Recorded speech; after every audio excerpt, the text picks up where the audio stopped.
بسم اللہ الرحمن الرحیم۔ محتشم سامعین حضرات، 7 ستمبر کا دن اہل پاکستان کے لیے اور اہل اسلام کے لیے انتہائی اہمیتوں کا حامل دن ہے کہ 7 ستمبر 1974 میں 4:35 پر تقریباً جو ہے وہ اسلام آباد پارلیمنٹ سے قادیانیوں کو کافر قرار دیا گیا۔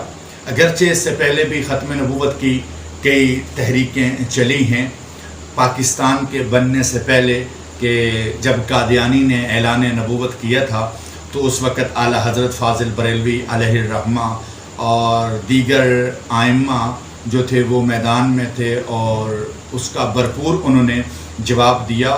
بالخصوص اعلیٰ حضرت گولڑوی پیر مہر علی شاہ رحمہ اللہ تعالیٰ نے بھرپور جواب دیا۔ لیکن جب 1947 میں پاکستان بن گیا تو کئی ایک قادیانی جو ہے وہ پارلیمنٹ میں گھس کے دوبارہ وہ سازشیں انہوں نے شروع کر دیں، تو باقاعدہ 1953 میں پہلی تحریک ختم نبوت چلی اور اس کا مرکز مسجد وزیر خان لاہور تھا، اور اس میں بڑے بڑے مشائخ تھے، لیکن اس میں اہم کردار میاں والی کے مرد حر علامہ عبدالستار خان نیازی کا تھا۔ وہ اس تحریک کو چلا رہے تھے اور وہی اس تحریک کے روئے رواں تھے، یہاں تک کہ آپ کو پھانسی کی سزا بھی سنائی گئی جب آپ 7 دن وہاں جیل میں رہے، اور پھر آپ جیل سے جب باہر نکلے تو پھر کسی صحافی نے آپ سے پوچھا کہ آپ کی عمر کتنی ہے۔ اس وقت آپ کی داڑھی مبارک کچھ سفید بھی ہو چکی تھی، تو آپ نے کہا 7 دن۔ تو اس نے کہا آپ تو اتنے بڑے ہیں، یہ آپ کیا کر رہے ہیں؟ تو اس وقت علامہ نیازی نے بھرپور کہا، انہوں نے کہا زندگی وہی ہے جو نبی علیہ السلام کے عشق میں مجھے سزائے موت سنائی گئی، اور وہ 7 دن میں نے جیل کی کالی کوٹھڑی میں گزارے ہیں، اصل میری زندگی وہی ہے۔ پھر یہ تحریک چلتی رہی۔ پھر 1974 میں غالباً 30 مئی میں ملتان کالج کے طلباء کا جو ایک سیاحتی ٹور تھا، وہ کہیں سیر کے لیے نکلے تھے، تو ربوہ کے مقام پہ چنیوٹ کے قریب انہیں اسٹیشن پہ جب ریل رکی تو ان مسلم سٹوڈنٹس پہ جو ہے وہ ظلم و ستم کیا گیا، زد و کوب کیا گیا انہیں۔ تو پھر پورے ملک میں ختم نبوت کی تحریک چل پڑی، اور اس کے روئے رواں جو ہے وہ علامہ شاہ احمد نورانی صدیقی رحمہ اللہ تعالیٰ ہیں۔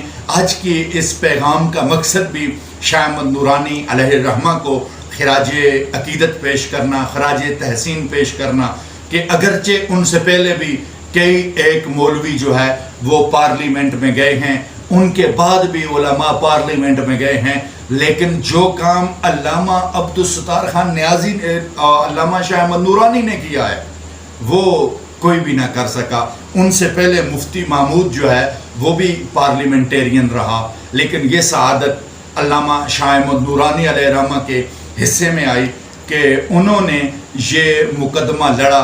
اگرچہ قادیانیوں کا جو لاہوری گروپ ہے انہوں نے شاہ احمد نورانی کو بڑی بڑی پیشکشیں کی ہیں، یہاں تک کہ انہوں نے منہ مانگی قیمت دینے کو بھی شاہ احمد نورانی کو وہ تیار تھے۔ تو شاہ احمد نورانی نے کہا کہ تم نے سوچا کیسے؟ میں تو اس سے پہلے بڑا سودا کر چکا ہوں۔ انہوں نے سمجھا پتہ نہیں کون ان کے ساتھ سودا کر گیا ہے، تو شاہ احمد نورانی صدیقی علیہ الرحمہ نے فرمایا کہ میرا سودا دربار مصطفیٰ میں ہو چکا ہے۔ اب مشکل یہ تھی کہ ایک لبرل سوچ کا حامل شخص وزیر اعظم بن کے بیٹھا ہے اس دور میں، اور وہ یہ کہہ رہا ہے کہ یہ مسجد اور مدرسے کا مسئلہ ہے، میں تو قادیانی میرے ووٹر ہیں، میں ان کو کیسے کافر قرار دے دوں؟ تو اس طرح کی وہ باتیں کر رہا تھا۔ تو شاہ احمد نورانی صدیقی علیہ الرحمہ کے موقف کے سامنے بھٹو کو بھی جھکنا پڑا۔ تو شاہ احمد نورانی صدیقی علیہ الرحمہ کا استدلال جو آپ نے پیش کیا اور جس کے سامنے بھٹو کو بھی اپنا سر جھکانا پڑا، وہ دلیل یہ تھی کہ حضرت شاہ احمد نورانی صدیقی علیہ الرحمہ نے بھٹو سے کہا کہ بھٹو صاحب اس ملک کا وزیر اعظم کون ہے؟ تو بھٹو نے کہا کہ وزیر اعظم تو میں ہوں. تو آپ نے فرمایا اگر کوئی اور شخص اسلام آباد میں اپنی کرسی لگا لے اور وہ کہے کہ اس ملک کا وزیر اعظم میں ہوں تو آپ اس کے بارے میں کیا کہو گے؟ تو اس وقت بھٹو نے کہا کہ یا تو وہ پاگل ہے یا وہ ہمارا غدار ہے. تو شاہ احمد نورانی علیہ الرحمہ نے فرمایا بھٹو صاحب دیکھیں کہ جو آپ کی کرسی کے مقابلے میں کرسی رکھے وہ یا تو پاگل ہوتا ہے یا غدار ہوتا ہے. تو نبی صلی اللہ تعالی علیہ وسلم ختم نبوت کا تاج پہن کے آئے ہیں. تو یہ تاج نبوت کی کاپی رائٹ کر رہا ہے قادیانی. آپ اس کو غدار کیوں نہیں کہہ سکتے پھر؟ اور اس کو کافر کیوں نہیں کہہ سکتے کہ امام الانبیاء کے تاج نبوت کا یہ شخص مذاق اڑا رہا ہے کہ جو ختم تاج نبوت نبی علیہ السلام کے سر پہ سجایا گیا ہے اس کے مد مقابل میں یہ اپنی نبوت کا اعلان کر رہا ہے. یہ بات بھٹو کو سمجھ آ گئی. 7 ستمبر 1974 کا وہ تاریخی دن تھا کہ جب 4:35 پر قادیانیوں کو اسلام آباد پارلیمنٹ سے کافر قرار دیا گیا. تو یہ اہل اسلام کے لیے انتہائی تاریخی دن ہے. آج پھر ہم دیکھیں کہ کئی لوگ قادیانیوں کا ہم پیالہ ہم نوالا صرف ووٹوں کی خاطر بن رہے ہیں اور وہ کلیدی عہدوں پہ قادیانی اب بھی گھسنے کی کوشش ہیں اور وہ اپنی ناپاک سازشیں اسلام کے خلاف، اہل اسلام کے خلاف، پاکستان کے خلاف کرنے میں مصروف ہیں. تو ایسے وقت میں جس طرح شاہ احمد نورانی صدیقی علیہ الرحمہ یہ ایک خانوادہ ان کا ہے، یہ ابو بکر صدیق کے خانوادہ سے تعلق رکھتے ہیں.